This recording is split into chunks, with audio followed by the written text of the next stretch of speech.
Hey there boys and girls, Skillfaker here and welcome back to another CSGO video. So today I want to talk about drug abuse in the competitive esports scene. And if you want to know why, or if you have been totally missing everything that has been going around the last couple of days and weeks, a former Cloud9 player has confirmed that he has been, and also his teammates and most other pro players, or many other pro players, have been using Adderall.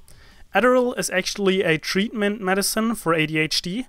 However, if you do not have ADHD and if you're just a regular dude, it will actually have a different effect on you, which will be that you're able to focus a lot better and focus a lot longer. It will help you concentrate and just stay focused overall. So, of course, something like this is cheating. Like, there's no denying that.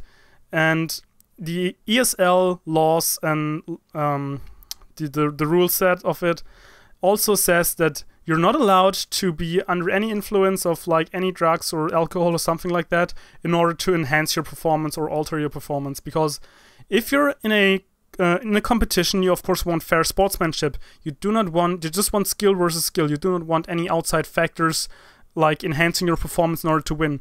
Of course, as soon as something as prize money is involved, stuff like this is getting a lot more serious. And again, doping in general in competitive sports is nothing new.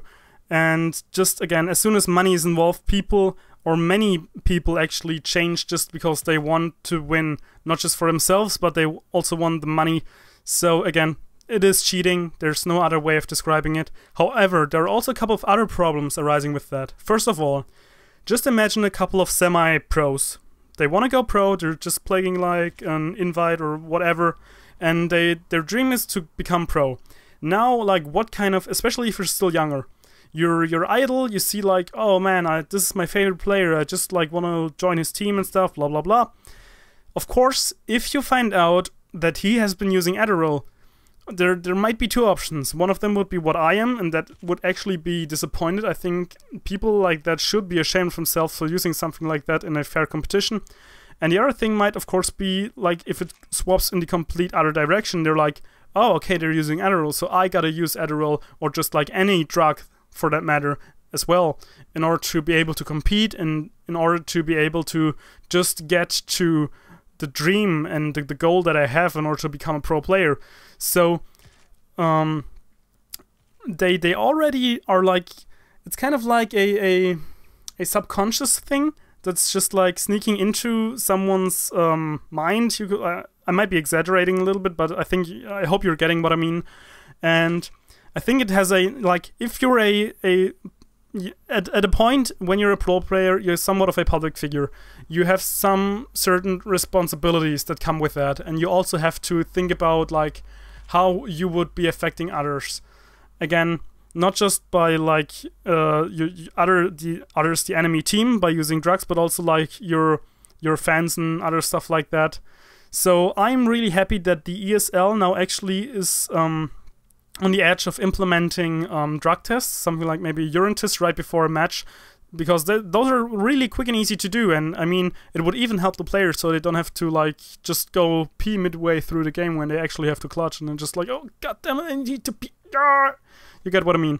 So yeah, I think that's a thing that I think is really necessary, that they actually enforce those rules a lot more, especially when esports is trying, because esports are on the rise right now, and I want them to be taken seriously. I think esports does deserve it, and maybe at one point, instead of watching football in the evening, you might be watching a CSGO game. Who knows?